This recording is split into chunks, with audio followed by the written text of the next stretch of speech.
outstanding institution, as well as an outstanding military service. After tours in the and applying a strict law of armed conflict analysis.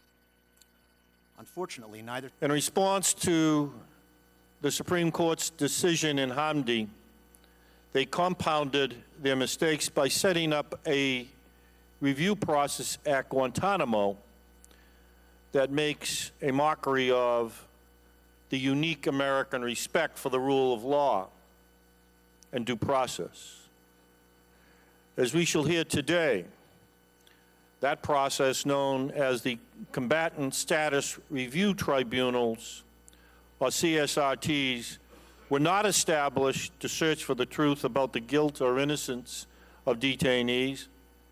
Instead, their sole purpose was to legitimize the administration's detention of these people. I blame Osama Bin Laden for having lost 5 years of my life. I already made similar statements to my Combatant Status Review Tribunal, CSRT, in 2004.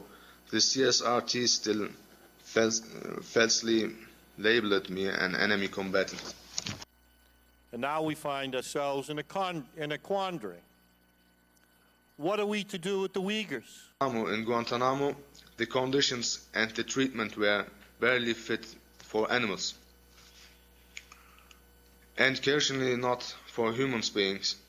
I was deprived of sleep and food for a long time, for long intervals. I was forced to be in solitary confinement for long periods of time for no reason and subjected to extreme cold and heat. I was subjected to religious and sexual humiliation. I was beaten multiple times.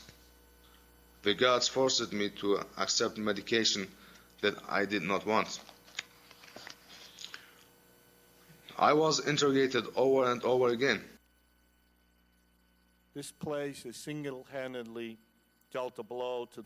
I had a very high impression of Americans all my life, so I couldn't believe Americans will do these kinds of things. No doubt, and I would stipulate us to that number.